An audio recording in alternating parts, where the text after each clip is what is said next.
Bapak Ibu Saudara sekalian, tema yang akan kita renungkan diberikan oleh gereja adalah Power from Above. Kuasa dari atas. Kita akan membaca dari Kisah Para Rasul 1 ayat yang ke-8. Saya akan membacakannya di dalam terjemahan baru versi yang kedua.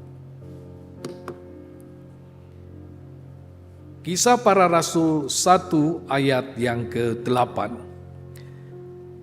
Tetapi kamu akan menerima kuasa bila mana Roh Kudus turun ke atas kamu, dan kamu akan menjadi saksi-saksiku di Yerusalem, di seluruh Yudea dan Samaria, dan sampai ke ujung bumi. Sampai demikian pembacaan firman Tuhan. Saudara sekalian, orang-orang Kristen itu mempunyai banyak sebutan di dalam hubungannya dengan Kristus.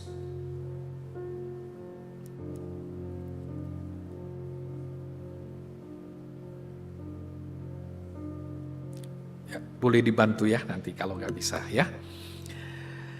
Kita itu saudara seringkali disebut dengan anak Allah. Kita disebut juga umat Allah. Kita disebut anak Tuhan, hamba Tuhan, dan berbagai sebutan-sebutan yang lain. Saya tidak tahu saudara lebih suka disebut yang mana. Ada yang merasa lebih enak disebut umat Tuhan. Artinya tercakup dalam keselamatan, tercakup dalam berkat Tuhan, tetapi nggak terlalu deket lah, ya. Lebih aman katanya. Ada lagi saudara orang-orang Kristen yang senang disebut sebagai anak Tuhan.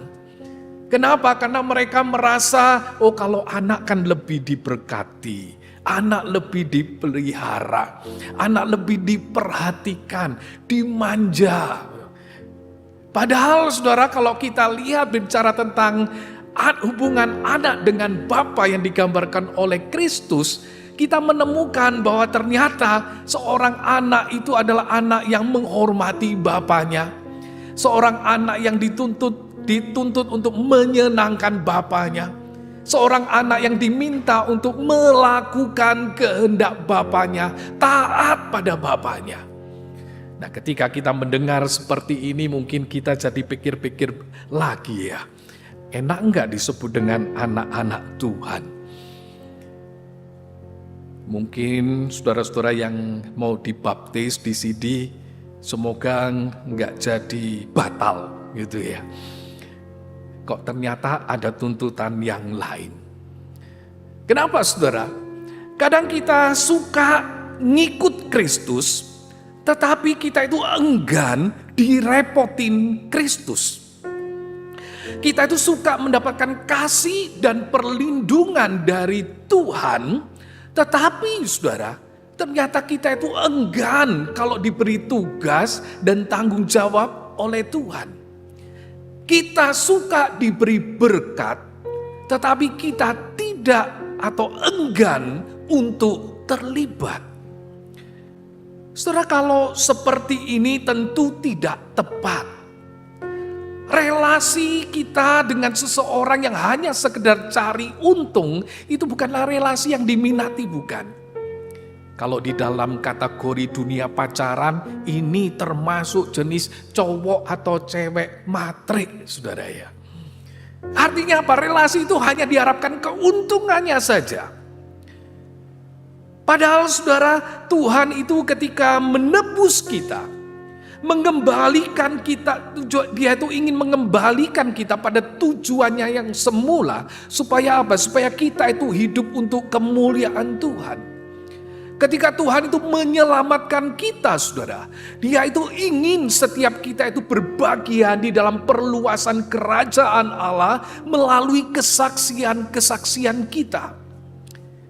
Masalahnya saudara, seringkali kita berpikir, apakah itu tugas saya? Mungkin sebagian saudara merasa, oh Pak, saya itu tidak pandai bicara.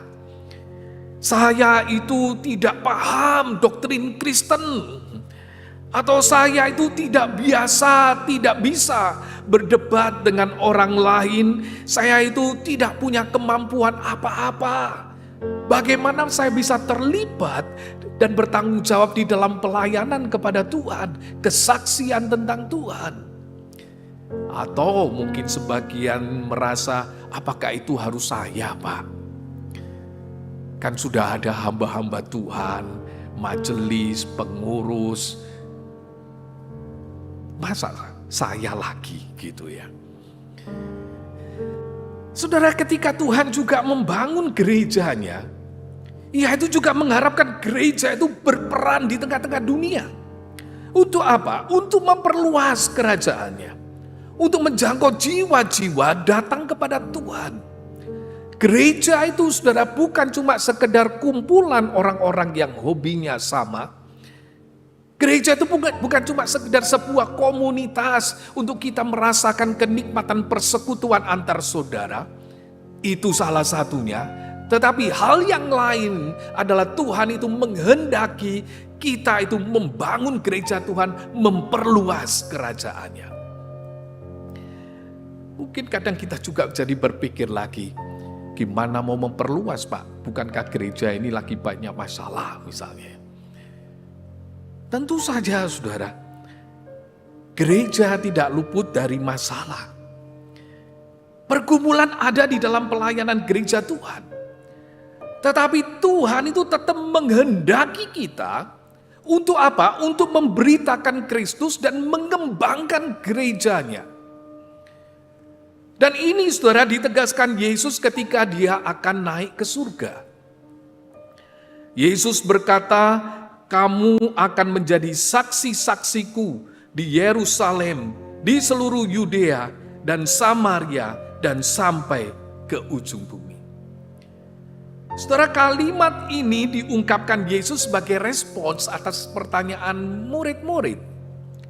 Mereka berkata, Tuhan, maukah engkau pada masa ini memulihkan kerajaan bagi Israel? Dan Yesus berkata, ini bukan urusan kamu.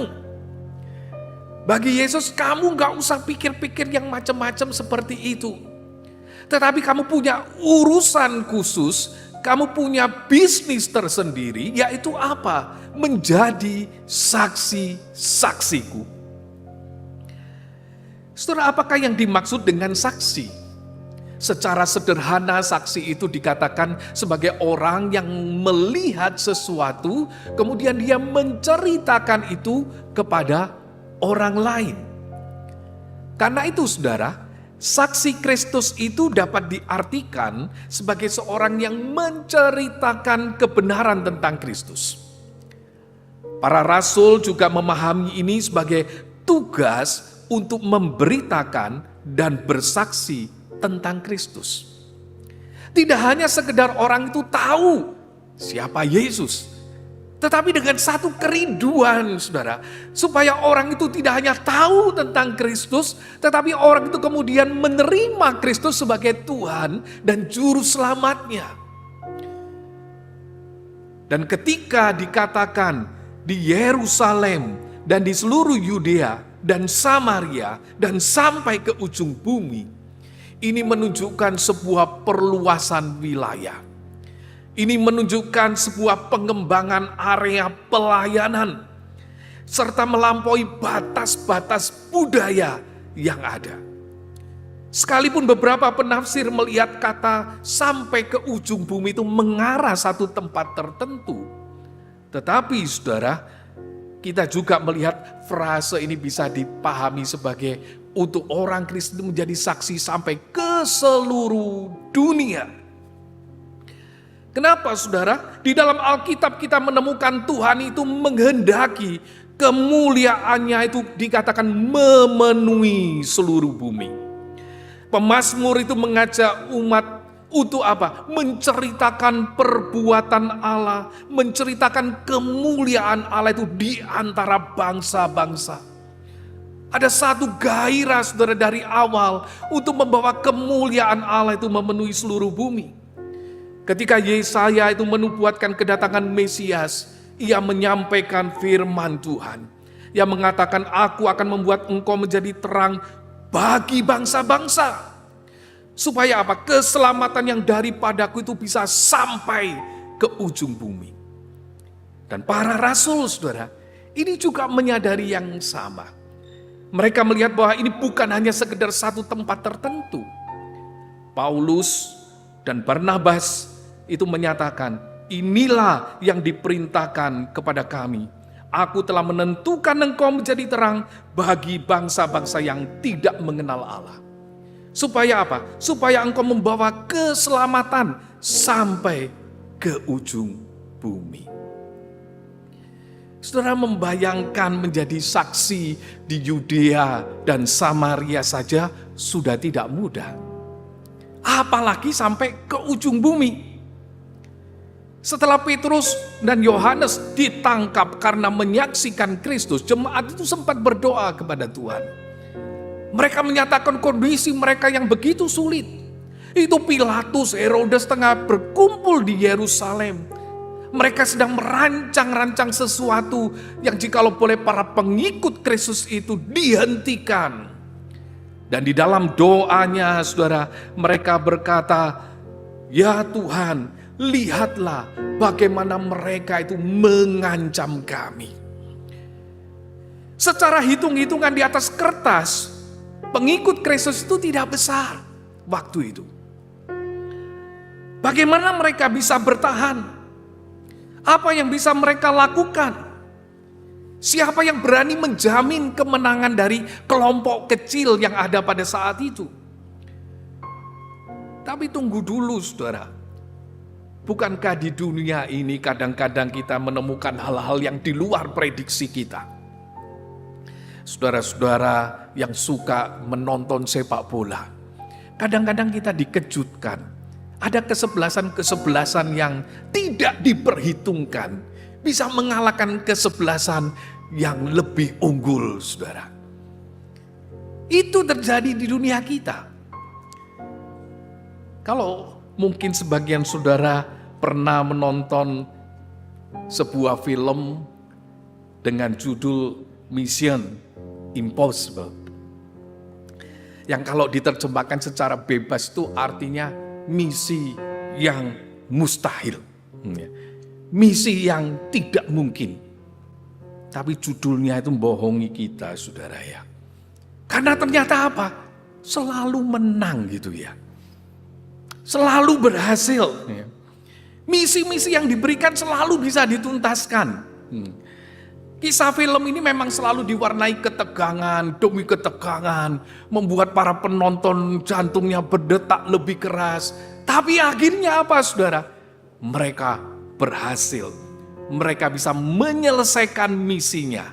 Mereka bisa mengerjakan tugasnya, sekalipun tidak mudah. Mengapa? Karena saudara, tokoh di sini digambarkan sebagai sosok pribadi yang istimewa. Kalau ada tim yang mendukungnya saudara, maka tim itu ditunjukkan sebagai tim yang luar biasa. Punya sarana yang baik, punya kemampuan yang baik. Dan dengan segala dukungan, dengan segala kemampuan yang diberikan, mereka itu bisa menuntaskan misi yang diberikan. Misi yang tidak mungkin itu bisa diselesaikan kalau punya dukungan yang kuat untuk menyelesaikannya. Bicara tentang misi Kristus, sepertinya juga mission impossible. Misi yang tidak mungkin.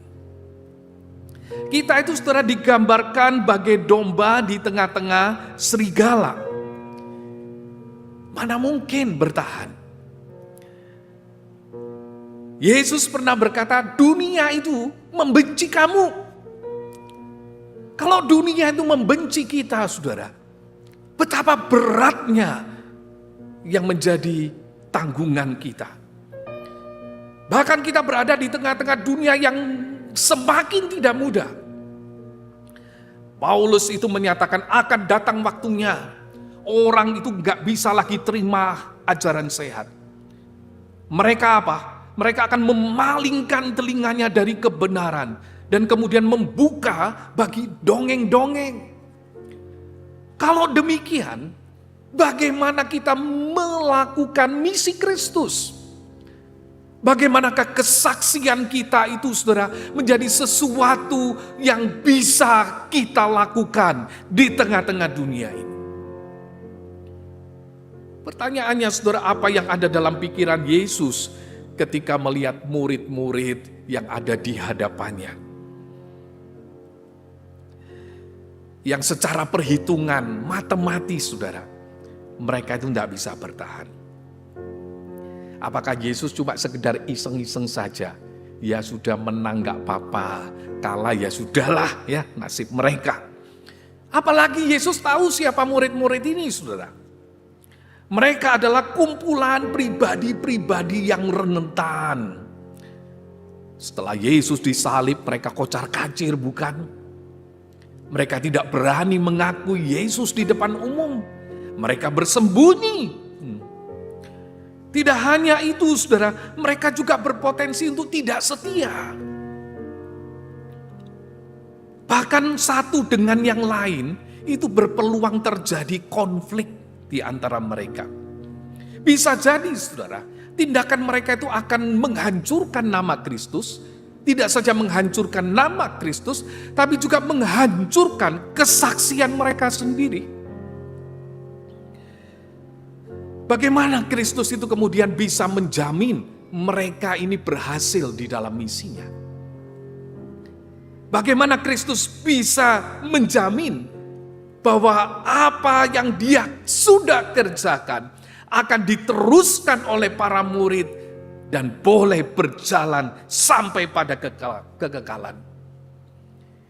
Tetapi puji Tuhan, saudara, kata kamu akan menjadi itu dipahami tidak sekedar sebagai sebuah janji, tetapi itu adalah sebuah nubuat dari Yesus. Kenapa, saudara? Karena Yesus juga berkata, tetapi kamu akan menerima kuasa kalau Roh Kudus turun ke atas kamu. Inilah jaminannya. Apa yang dijanjikan pada para rasul itu adalah kuasa untuk memenuhi misi mereka. Kuasa untuk menyampaikan firman. Kuasa untuk menyampaikan kesaksian. Kuasa untuk membuat mujizat. Bahkan kuasa untuk melakukan tindakan-tindakan yang lain di dalam gereja Tuhan. Dan kuasa ini, saudara, diberikan melalui kehadiran Roh Kudus di dalam hidup dan pelayanan mereka. Seorang penafsir menyatakan semua pelayanan Kristen itu tergantung pada pekerjaan Roh Kudus di dalam kehidupan para pelayan dan orang-orang yang dilayaninya. Inilah, saudara, yang membuat kitab Kisah Para Rasul itu ditutup dengan sebuah catatan kemenangan. Di dalam pasal 28 ayat 31 dikatakan, dengan terus terang tanpa rintangan apa-apa, ia, Paulus itu, saudara, memberitakan kerajaan Allah dan mengajar tentang Tuhan Yesus Kristus. Pertanyaannya, saudara, benar nggak ada rintangan? Bukankah sepanjang kitab Kisah Para Rasul kita menemukan bahwa pekerjaan Tuhan itu dihambat, baik oleh permasalahan yang ada di dalam gereja maupun di luar gereja? Bukankah dicatat di sana adanya konflik di antara para pimpinan jemaat? Bukankah mereka harus menghadapi tekanan, mereka harus menghadapi aniaya? Bukankah ruang pengadilan itu sudah bukan hal yang asing bagi para murid itu? Rintangan itu begitu besar. Tetapi di dalam sepanjang kitab-kitab Kisah Para Rasul ini, kita juga menemukan Roh Kudus yang mengurapi Petrus, mengurapi Stefanus, mengurapi Paulus, mengurapi para pelayan yang lain di dalam menghadapi tantangan sebagai seorang saksi. Roh Kudus itu meneguhkan kesaksian para pelayan itu. Sampai akhirnya Gubernur Siprus itu dicatat menjadi percaya dan takjub oleh ajaran Tuhan. Roh Kudus itu memimpin dan mengarahkan pelayanan dan pengajaran para rasul. Bahkan dikatakan jumlah jemaat semakin bertambah besar.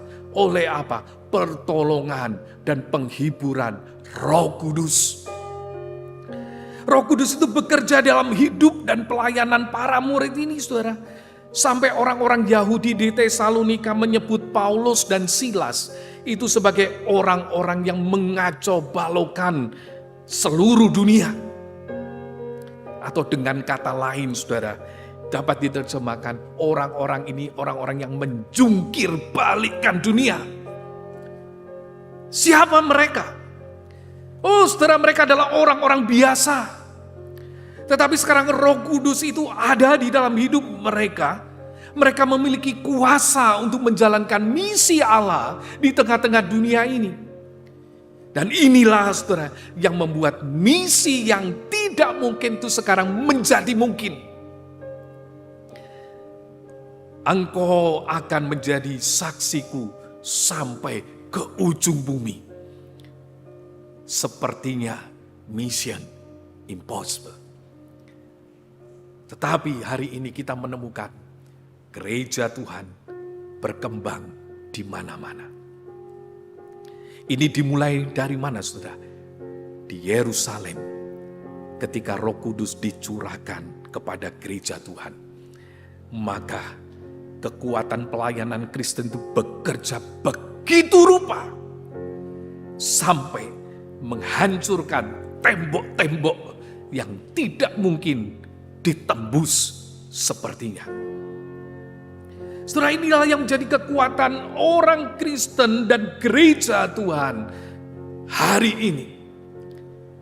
Bahwa ada kuasa dari atas itu yang memampukan kita menjalankan panggilan kita.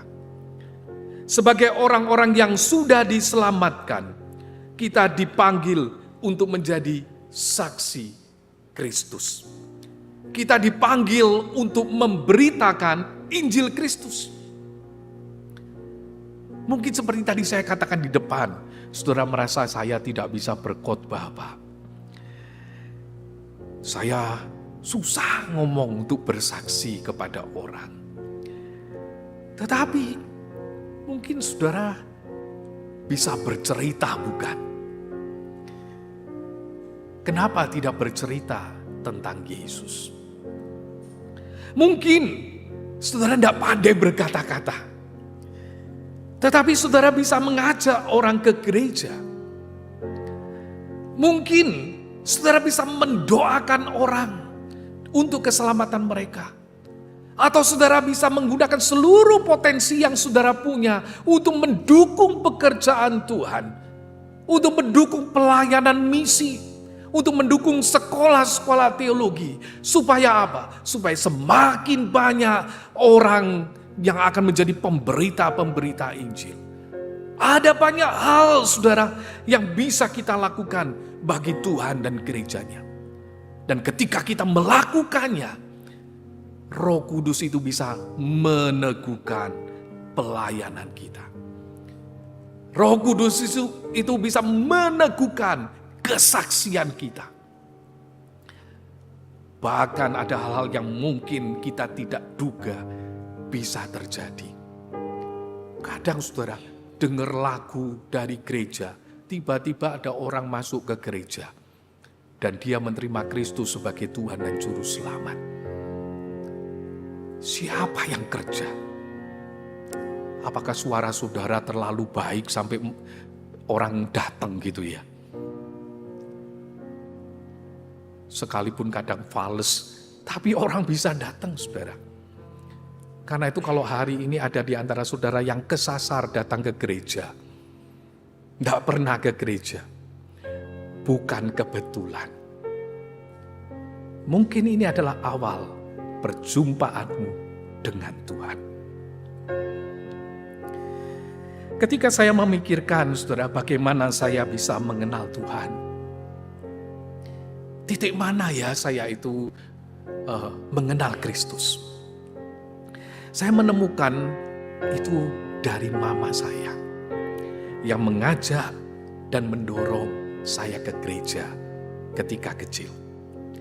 Mama saya itu, saudara, tidak pandai berkata-kata. Dia orang yang tidak berpendidikan. Tetapi doanya yang dinaikkan setiap pagi, dorongannya itu membawa saya mengenal Yesus. Membuat saya berjumpa dengan Kristus. Keberadaan kita di tengah keluarga itu, saudara, bisa menjadi bagian yang penting untuk anggota keluarga kita itu mengenal siapa Yesus. Oh saudara, segala jerih lelah saudara mempersiapkan anak ke gereja dengan segala kerepotannya tidak sia-sia. Mungkin mereka di kelas sekolah minggu tidak jelas dengar apa enggak. Tetapi saudara adalah tangan yang membawa mereka datang kepada Kristus. Yang sederhana itu, saudara, diteguhkan oleh apa? Pekerjaan Roh Kudus. Ketika saya memikirkan ini, saya teringat juga ketika guru sekolah minggu saya, yang hampir tiap minggu itu menjemput ke rumah, gandeng tangan saya, bawa ke gereja, menuntun ketika menyeberang jalan. Dan saya menemukan Roh Kudus itu meneguhkan perbuatannya. Dan apa yang dia lakukan tidak sia-sia. Saya berjumpa dengan Yesus.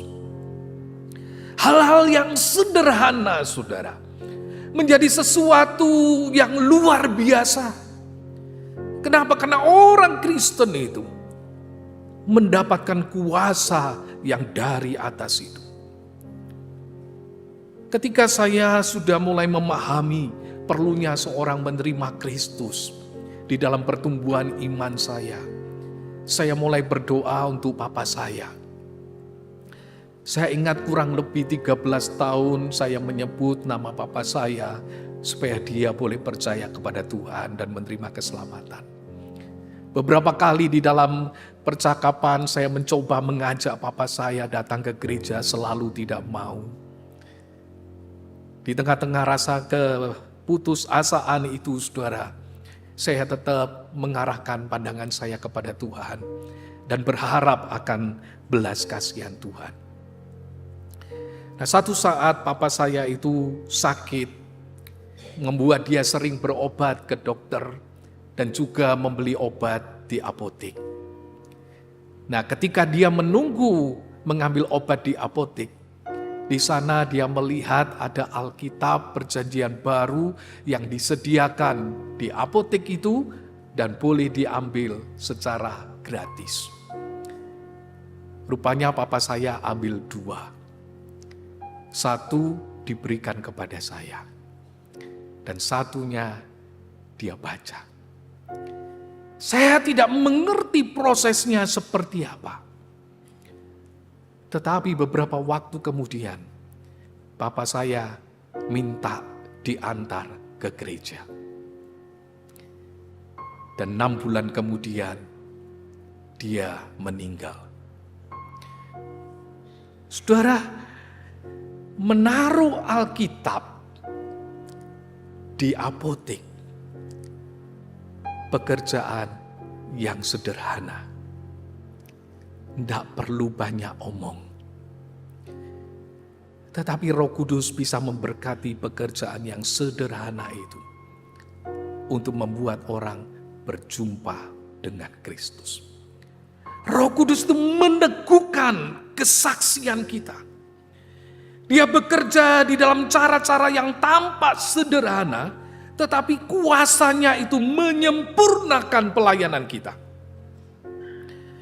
Karena itu saudara, apa yang kita perlu lakukan? Kabar baik itu memang harus diberitakan. Tuhan ingin anak-anaknya itu melakukannya. Dan izinkanlah Dia memakai hidup saudara dan saya untuk menjadi saksi-saksinya. Biarlah melalui kesaksian kita, berita Injil itu boleh tersampaikan. Biarlah melalui doa kita, upaya kita, ada orang-orang yang boleh diselamatkan. Dan biarlah melalui segala daya yang kita punya, saudara, uang kita, tenaga kita, pemberitaan Injil itu biarlah mendapat dukungan. Dan bahkan melalui hidup kita, orang bisa mengenal siapa Kristus. Sebab apa, saudara? Saudara dipanggil menjadi saksinya. Roh Kudus juga bekerja di tengah-tengah gereja Tuhan. Gereja Tuhan itu, saudara, dipanggil bukan hanya untuk membangun satu komunitas, untuk kita bisa menikmati persekutuan satu dengan yang lain. Tetapi gereja Tuhan dipanggil juga untuk ingat ada jiwa-jiwa di luar yang membutuhkan keselamatan, yang perlu dijangkau, yang boleh memenuhi gedung ini untuk mereka boleh menerima Kristus sebagai Tuhan dan Juru Selamatnya. Dan kuasa Roh Kudus itulah, saudara, yang akan memampukan gereja melakukan hal-hal yang besar. Mengharapkan hal-hal yang besar. Memang kadang, saudara, sebagai pengikut Tuhan, sebagai pelayan Tuhan, kita ya kadang takut melangkah maju. Takut merencana. Takut mengharapkan yang besar di dalam pelayanan gereja kita. Mengapa? Karena seringkali kita tidak berani melakukan sesuatu melebihi kekuatan kita. Kita membatasi pekerjaan Tuhan itu dengan kemampuan kita. Makanya kita tidak pernah bisa melihat mujizat Tuhan. Kita membatasi pelayanan itu dengan dana yang kita punya.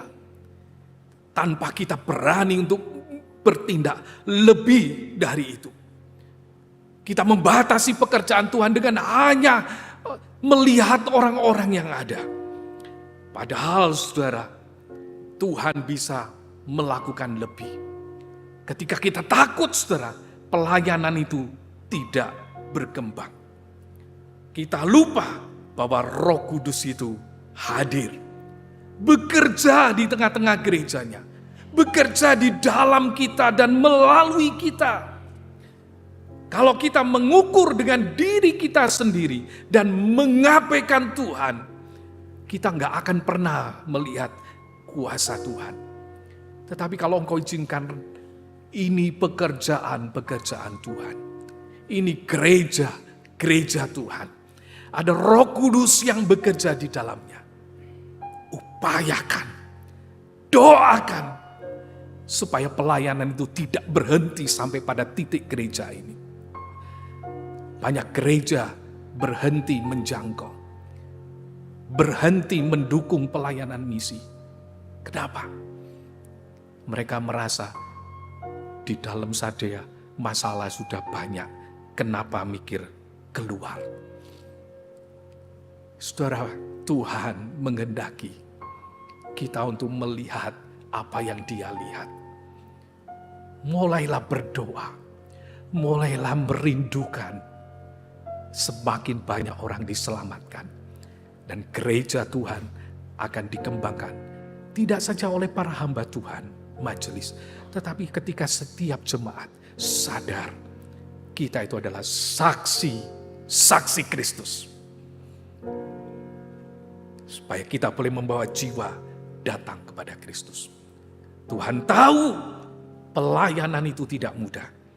Tuhan tahu kekuatan kita itu tidak seberapa. Tuhan tahu kelemahan-kelemahan kita. Tetapi Dia mau bekerja. Yang memberikan Roh Kudus itu, memberikan kuasa itu, yang memampukan kita melakukan pekerjaan yang tidak mungkin itu. menjadi mungkin.